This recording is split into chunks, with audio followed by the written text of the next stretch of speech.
हर बेटी, हर बहन और हर माता की जवान पर एक नारा गूंजता था कि देख सपाई बिटिया घबराई। स्त्री सम्मान समृद्धि योजना हम 40,000 से करेंगे शुरुआत, जिसमें बढ़ोतरी होगी हर साल। कहते हैं कि राजनीति में जिस वर्ग का दिल जीत लिया, चुनाव की आधी लड़ाई वहीं जीत ली जाती है।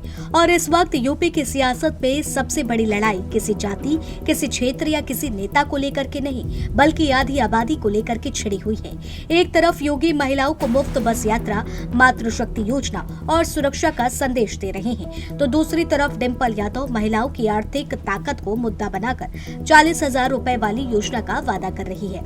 बड़ी बात यह है कि अब महिला वोटर सिर्फ चुनाव का हिस्सा नहीं, बल्कि चुनाव का फैसला करने वाली ताकत बन चुकी है। यही वजह है कि हर दल की नजर अब सीधे महिलाओं पर टिकी हुई दिखाई दे रही है। आखिर क्यों महिला वोटर इतने अहम हो गए हैं और किसका दांव कितना मजबूत है, चलिए समझते हैं पूरा गणित। दरअसल यूपी में महिला वोटर की संख्या अब किसी भी राजनीतिक दल के लिए सबसे बड़ा फैक्टर बन चुकी है। प्रदेश में 11 करोड़ से ज्यादा मतदाता हैं और इनमें 5 करोड़ से अधिक महिला वोटर शामिल हैं। कई जिलों और विधानसभा सीटों पर महिलाओं की भागीदारी लगातार बढ़ी है। पिछले कुछ चुनावों में महिला मतदान प्रतिशत ने नए रिकॉर्ड बनाए। राजनीतिक जानकारों का मानना है कि अगर किसी दल को महिला वोटरों का बड़ा समर्थन मिल जाता है तो उसका सीधा असर दर्जनों सीटों पर दिखाई देता है। यही कारण है कि योगी सरकार ने रक्षाबंधन से ठीक पहले महिलाओं को लेकर बड़े फैसले लिए हैं। 60 साल से ज्यादा उम्र की महिलाओं के लिए साल भर मुफ्त बस यात्रा की सुविधा शुरू की गई। इसके अलावा रक्षाबंधन पर सभी महिलाओं के लिए 3 दिन मुफ्त यात्रा का ऐलान भी किया गया है। सरकार इसे मातृशक्ति सम्मान से जोड़ करके पेश कर रही है।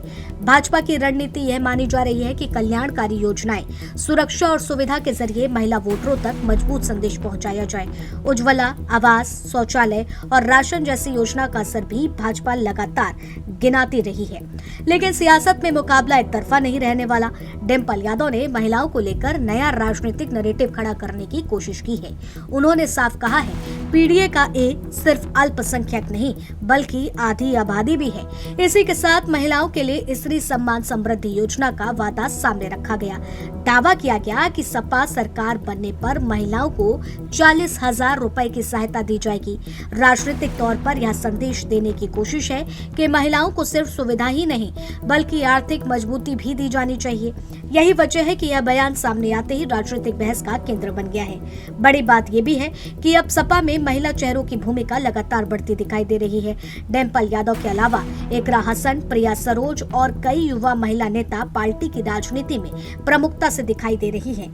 दूसरी तरफ भाजपा भी महिला मोर्चे और महिला लाभार्थियों के बड़े नेटवर्क के सहारे अपनी पकड़ मजबूत करने में जुटी है। यानी दोनों खेमों को एहसास हो चुका है कि आने वाले चुनाव में महिला वोटर सिर्फ समर्थन देने वाली नहीं बल्कि परिणाम तय करने वाली ताकत साबित हो सकती है। उत्तर प्रदेश की राजनीति में महिला वोटरों का महत्व लगातार बढ़ता जा रहा है।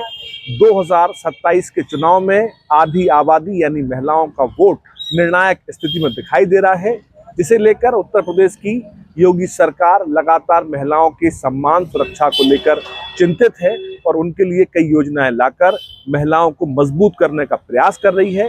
तो दूसरी तरफ समाजवादी पार्टी की सांसद डिम्पल यादव अपनी पूरी बात कहकर महिलाओं को अपनी तरफ आकर्षित करने का प्रयास कर रही हैं और लगातार समाजवादी पार्टी को महिलाओं की हितैषी बताकर उनका वोट चाहती हैं।